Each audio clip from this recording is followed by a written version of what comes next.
Good morning, guys. Today's topic, as always, I begin with you are God's highest form of creation, and it's natural for your identity to be doing well in all areas of your life. Many times people wonder why good people go through the hardest experiences, why bad things happen to good people. Well, there is the answer, because they're too good. Nobody taught them how to set firm boundaries, how to speak their mind when it's important. It's interesting how the moment you feel fear, sharks smell your blood and they're around you. The breakthrough is through every fear, so all our blessings are on the other side of the fears. Bad things happen to good people because nobody taught them how to set firm boundaries. I was stuck in that cycle for many years. I went through all kinds of abuse. What's sad is that at that point I didn't even recognize the pattern. I didn't even recognize that I'm going through something that it's not normal. I just thought that that's life. So that's why I will always speak how important awareness is, because without being aware of what should be changed, you will never change it. You will not even be aware that certain things are not normal to go through in this life. Yes, I believe after everything that there must be some part of fate or destiny, and that God never gives us more that we are capable to overcome. And I think that He is very well aware of every challenge that He puts in front of us. But from this perspective, I see it just as a school of life. I wouldn't be a piece of who I am if there weren't those challenges. Also, as David Baer says, we are all like clay. We are all piece of art. So it might seem like we are just random rock, or that we are not beautiful as we are, but as with every piece of art, we just have to do a little work and to remove the parts to become beautiful art. And those things are impossible without going through some things that this contract that we are going through is in front of us. Bad things happen to good people because nobody taught them how to set firm boundaries. Nobody taught them how to speak their mind when it's important. No matter who the person is who is stepping over your boundaries, we all have different boundaries, but be bold to set yours, and whoever dares to walk over them, immediately remove them from your life. Don't give second chances. I was someone who was giving billion chances, and people just became worse and worse. When Jesus said, when someone slams you, turn around the different cheek, he didn't meant to wait for another slamming. He meant that you should put your awareness in different direction. So stop contemplating the same old story, why, how you're just stuck in karmic ties with that kind of thinking. What karma is, any relationship in which you are day after day measuring who gave what, who didn't give what, who did what, who didn't give what. So it becomes more like a horse trade than like a relationship. But working on your state of consciousness will automatically put you in a place where you cut off things that are not for your highest good, people, relationships, jobs, places, and you immediately attract those who are now in resonance with you, and there you participate with people in a different dimension where it's unconditional love, where no one's measuring who gave what, who took what, who did what, who said what, but from the beginning you're aware that you're part of a team and that those kinds of things are not even possible. You don't even think about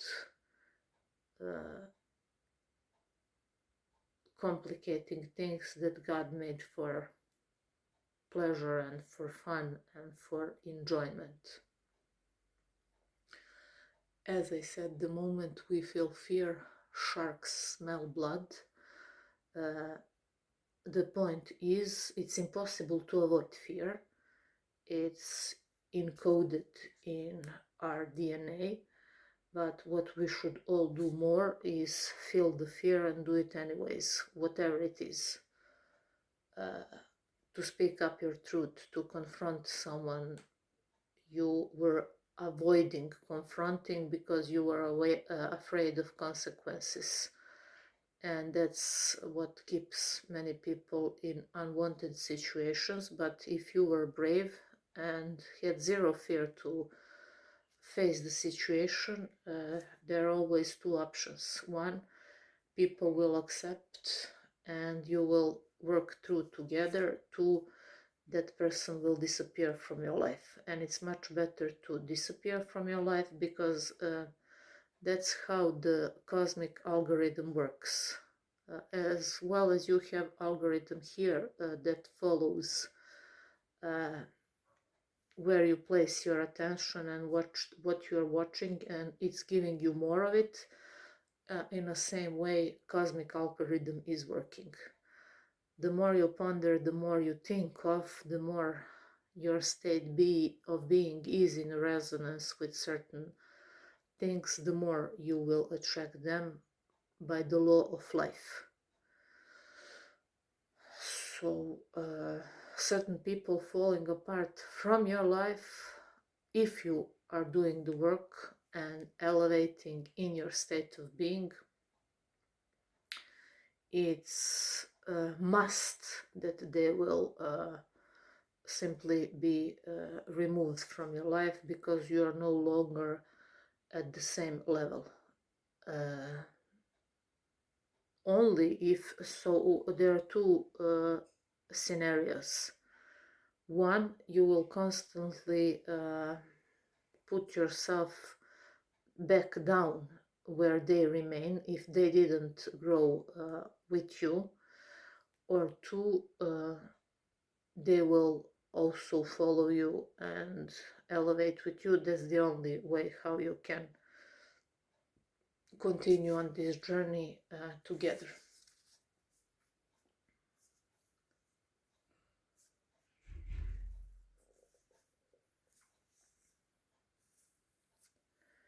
To stay strong in the midst of most challenging situations is the greatest blessing you can give to yourself.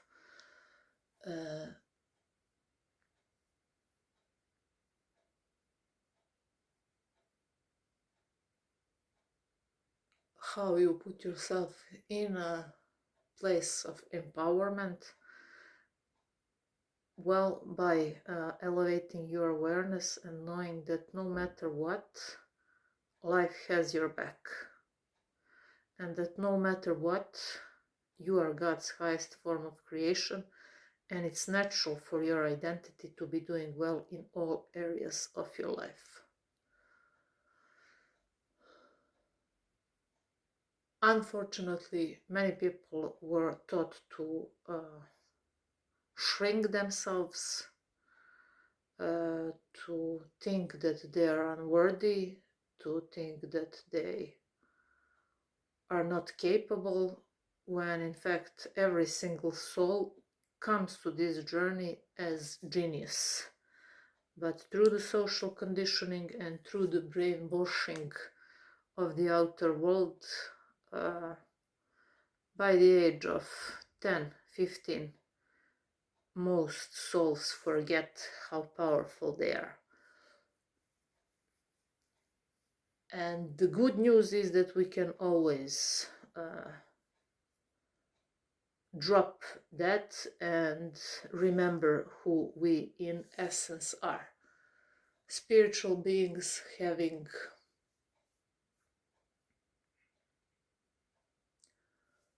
temporary human experience. Deeply resonating with this fact will give you that beautiful connection with present moment awareness. You will no longer overlook small things like enjoying in first coffee or tea.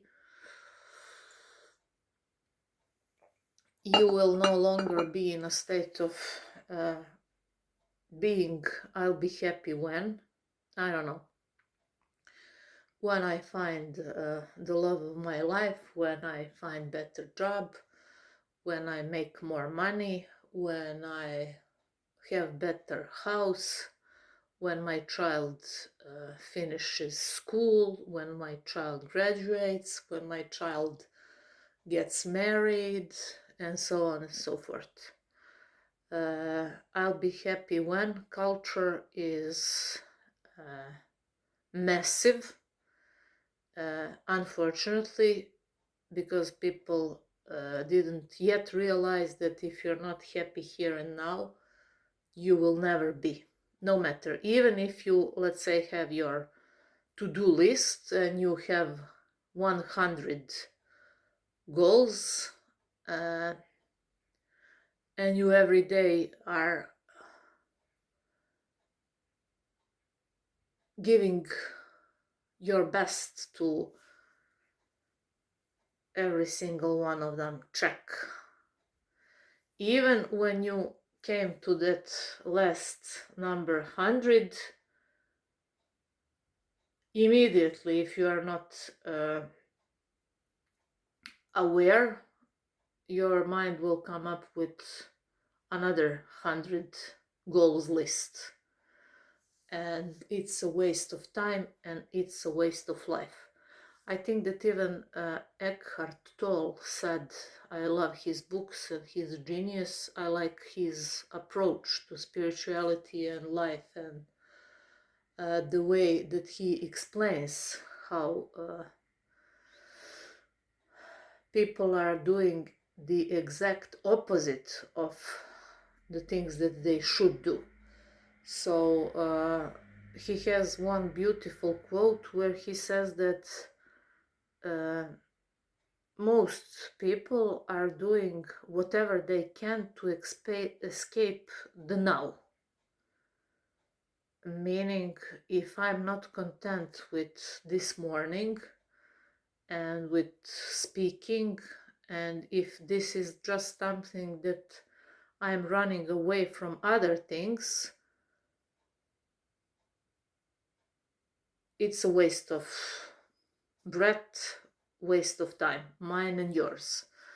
But if I'm rooted in the now, if I'm aware of my breath, if I'm aware of thoughts that I receive and that I translate into the words, it becomes beneficial mutually for me and for you. He says, and that's the beautiful quote, most people are doing whatever they can to escape the now, thinking that next moment is more important than this one. So that's why people are engaging in all kinds of temporary pleasures, seeking next dopamine hit. And the more they are doing it, the more they are far away from that sweet spot of being present in the now. I had to learn that in a harder way. I was someone who, as I mentioned before, spent my whole life with people who operated from the primal state of being. To be down-regulated and to have calm nervous system in my family was something that's a scientific movie. Because people were constantly in fight or flight, constantly hustling and grinding. I remember just the way of how my grandmother used to eat. And we picked that up, and I now am aware that part of me having challenges with my gut and two surgeries and me going through near-death experiences and sickness is because I wasn't aware while I was eating. That's why I say embrace every challenge, because when the time as a concept is also illusion, but when you connect the dots, you will have a full story. So it was like not just that they were constantly in fight or flight to provide the necessity, and I respect that because their ancestors probably operated the same, but not just that they were in a fight or flight mode when they were providing and working for, but they were also in a fight or flight when they were eating. And I picked up part of that.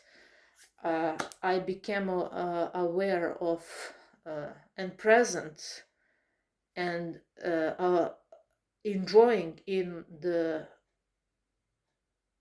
act of feeding myself only after my sickness.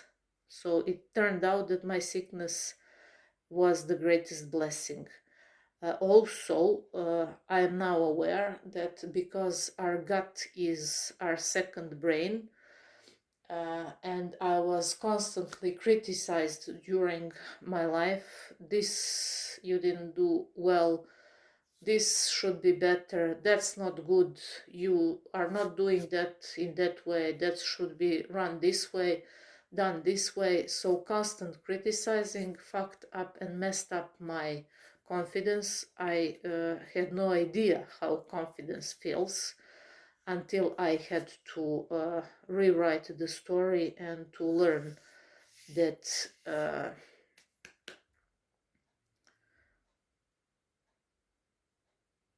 my gut, through the sickness and through the near-death experiences, just screamed, you are powerful, you are worthy, everything that you do is awesome, things that you don't know you will learn easy. So this here is your center of your personal power.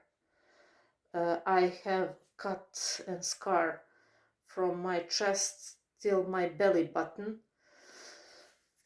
and thanks to my doctor, he purged me and he cleaned everything that was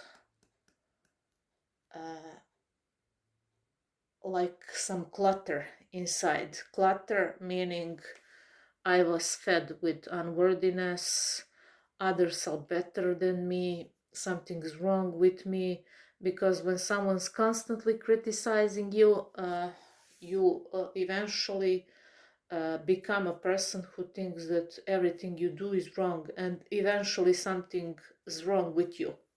But that was never the case, and I now know that me going through all of that and through near-death experience was just me in a little radical way going back to me and reconnecting to my gut, to my personal power, to my confidence, to simply be a human. I'm not perfect, as nobody is perfect, but I'm far away from being flawed.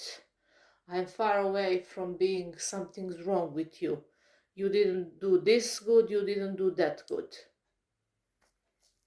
Follow your gut, be aware and present in everything you do, especially when you're eating, because meal as itself is a sacred ritual.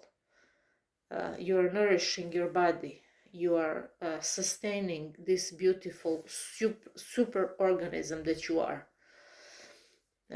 Taste the flavors, be present, don't think about anything else, just be in a state of appreciation and in enjoying of every smell, of every flavor, and be connected and thankful. Trust me, I know how it feels when you can't eat, when you don't even feel hunger, when everything you put in your mouth has no taste, and all kinds of different challenges that were part of that. But as I said, I now know that it was part of my training ground, and people think that I, from time to time, on some other platforms see some hate, or I don't know, comments like, go kill yourself, it's okay, grandma, and so on and so forth. Nothing of that can't even, I mean, I read it, but I laugh at those types of unhappy souls, because my training ground was overcoming very serious things, and someone can think that he can move me with hate or negativity or some stupid comment. Of course they can't. Everything we overcome makes us powerful machines, and everything I went through made me literally unstoppable, because when I faced my demons and I looked them in the eye, and when I faced my own death and looked my death in the eye, and I was ready to leave this plane, nothing else can bother me. And that's the state you should put yourself in more. Decrease importance of everything and decrease importance of yourself. That's where you are in that superposition. What superposition is? Superposition is always knowing that you are neither inferior nor superior to others, and that you have that power inside to literally whatever is thrown at you successfully override. You are neither superior neither inferior to nobody else. Superposition is also being untouched and unbothered with good or bad opinions of others towards you. Why is that important? Because if someone says something good to you, you'll be happy. If someone says something negative to you, you will immediately feel some kind of resistance. No, you should be neutral, and that's why I said independent of good or bad opinions of others. You are you, others are. As my friend likes to say, I am I, you are you. I am I, you are you. Meaning we are all made by the image of God, and everything that God installed in you was installed because you need it. Stop being so hard on yourself, and whenever you notice that inner critic or outer critic from the people around you, just affirm, I'm God's highest form of creation, and it's natural for my identity to be doing well in all areas of my life. Also affirm, thank you God for making me just as I am. The more you expand, the more those who get used to previous version of yourself will try to pull you down. I think that there is one great story in Greek mythology. I'm not sure, but I will read and I will mention it later in some of my recordings, where one of men from Greek mythology fell in love in beautiful woman, and I think that who was god of under world, water world, Dionysus. I'm not sure how the story goes, but it's something like he fell in love with her and they promised him that they will give her, but if he gets to the surface of the sea without looking back and without paying attention to the noise. And he went to take her, but through all their journey from the bottom of the sea through to the surface, they heard all kinds of screams, all kinds of distractions, negativity, chatters, trying to make him pay attention and to look back. And he was moving forward, but just when he should reach the surface of the water and fulfill his goal and get the woman, something from those screams and those distractions made him look back, and he lost the love of his life. So in essence, not in essence, but that's also how we must, when it seems like you should give up that peak moment, that's when you must ignore the distractions most, because as I said, the more you elevate, the more those who get used to previous version of yourself will try to pull you down. Many times those are close family members who are completely unconscious, and they come from the place of ego, thinking that they know the best. What you should do is not to fight or flight with that, but just to have a bigger picture and to know where they are coming from. Being able to forgive unforgivable, because everything must be forgiven. You are not doing it for them, you are doing it for the sake of your soul. Why? Many times I read that as long as we are not able to forgive to those who harmed us most, they still have hold on us. We are still in their bubble of energy. But the moment you forgive unforgivable things, you are free. They no longer can't reach you, because with the forgiveness you set your soul free.